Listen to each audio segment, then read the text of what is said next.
collected evidence of my wife's affair for months before filing for divorce. It paid off massively. With several break-ins throughout nearby neighborhoods, I thought it would be wise to get a security system. I went ahead and purchased a wireless one and set up the smoke alarms in each of the doors with open-close sensors. My wife had been after me for a while to replace the smoke alarms, but when I told her about the sensors she went ballistic. She couldn't articulate why she thought they were a bad idea, but she wasn't comfortable at all with them in place. I didn't see any sense in this. I consulted a friend about the issue. After hearing me out, he was in the same boat as me. It didn't make any logical sense to not have the door sensors. But this is where the course of my life changed. After some thoughtful silence, my friend asked me, "Have you ever thought there may be someone else coming and going while you're not there? It seems to me that she doesn't want you to see this activity," giving reason for her discomfort with the sensors. Rather than punching him for accusing her, I just grumbled. But it nagged at me every day. A week later, I had a business trip overnight for 3 nights, and when I checked the alarm system in the evening, it wasn't online. I checked it the next morning and it was back online.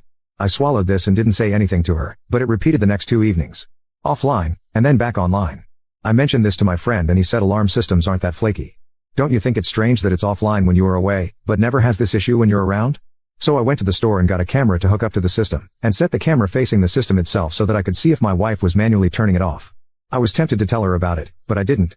The following week, I had a day trip and the home system went offline again, but this time I had a recording. I visually saw my wife was disconnecting it.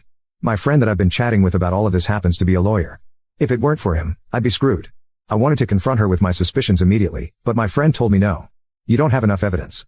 You have to be patient. I asked him, how will I ever get the evidence if she's turning it off? He said, get a decoy, and explained it. So I bought another hub for the security system, put the original under the counter and out of sight, but hooked up the new one as though it was the original. I was too anxious to see if it would work, so I told her I had another day trip the next day. I left for the day and stayed out of sight. Sure enough, she appeared on the recording turning it off, but I got the system logs that the door open sensors had triggered. I had her. But my friend told me that I still didn't have enough. So I was very patient and set the rest of it up in stages, each time letting her get away with it, and each time gathering more and more evidence.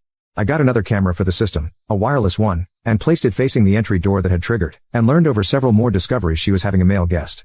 He was parking his car several streets over, and I found out which one was his. My friend told me it's easier to put a GPS on his car, which is illegal, but better than trying to follow him and get caught doing it.